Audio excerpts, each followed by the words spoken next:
Si tu prépares le DELF B2, tu es au bon endroit.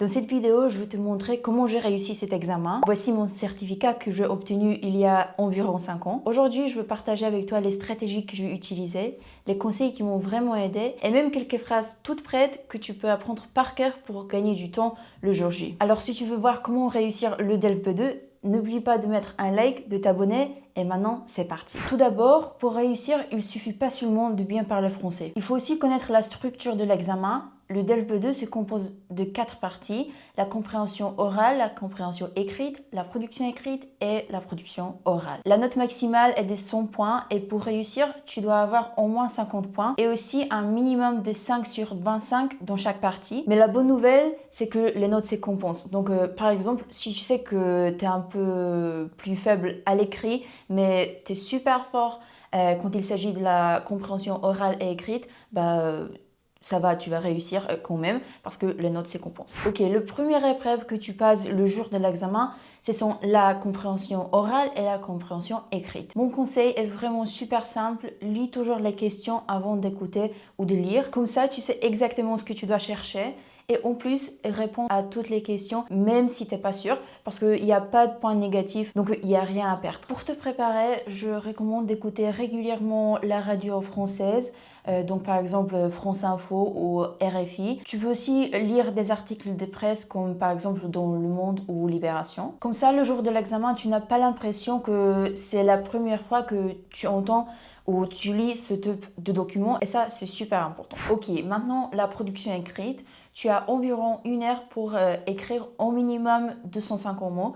Et le temps passe très vite, donc il faut être efficace. Mon conseil, c'est de toujours commencer par faire un petit plan. Donc une introduction, 2 ou 3 arguments et une conclusion. Ça te permet d'avoir une structure claire et de rester concentré. Et aussi pour gagner du temps, je te conseille d'apprendre quelques phrases par cœur. Par exemple, très souvent, tu dois écrire une lettre formelle. Donc tu peux utiliser la formule « Je vous prie d'agréer, madame, monsieur, l'expression de mes salutations distinguées ». Je ne peux même pas compter combien de fois j'ai utilisé cette phrase, même pas pendant l'examen, mais aussi dans ma vraie vie, par exemple à la fac. Cette phrase, elle est vraiment utile. Surtout pour une lettre formelle. Et tu peux faire la même chose avec d'autres phrases type ou connecteurs par exemple. Donc des mots comme tout d'abord, ensuite, en plus, en revanche, par contre, finalement, en conclusion. Cette stratégie est vraiment super utile.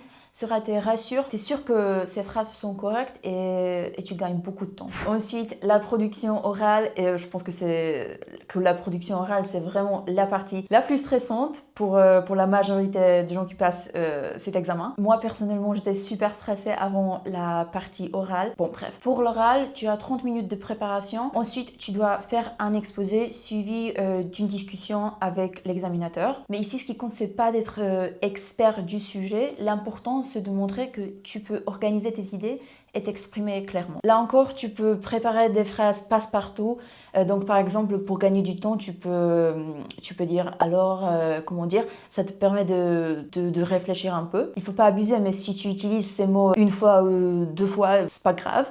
Ensuite, des mots pour nuancer. Donc par exemple, d'un côté, de l'autre. Aussi des mots pour débattre. Donc je comprends votre point de vue, mais à mon avis, Tu peux même dire je respecte votre opinion, mais je suis pas du tout d'accord. Et n'oublie pas, t'as pas besoin de dire exactement ce que tu penses dans la vraie vie. Tu peux choisir un avis que tu n'as pas vraiment. Ce qui compte, c'est la structure et la clarté. Finalement, comment gérer le stress et rester fluide. Tout d'abord, c'est tout à fait normal d'être stressé. Moi, j'étais hyper stressée, surtout avant l'oral. Mais ce qui m'a vraiment aidée, c'est de me répéter que c'est un examen de niveau B2. Personne s'attend à ce que tu sois parfait. Tu dois simplement être clair. Un autre conseil, et c'est super important, privilégie les phrases courtes et simples plutôt que des phrases longues et compliquées qui risquent d'être fausses. Et si tu comprends pas quelque chose, c'est pas la fin du monde. Tu peux toujours demander excusez-moi, est-ce que vous pouvez répéter s'il vous plaît? Genre, c'est peut-être pas idéal, mais c'est pas grave. Tu vas pas perdre beaucoup de points. Donc voilà comment j'ai réussi le DELF B2. J'espère que cette vidéo a été utile pour toi. Si tu passes bientôt le DELF, tu peux mettre un commentaire. Je te souhaite bon courage. Je suis sûre que tu peux le faire. N'oublie pas de mettre un like, de t'abonner et on se retrouve dans ma prochaine vidéo. À plus.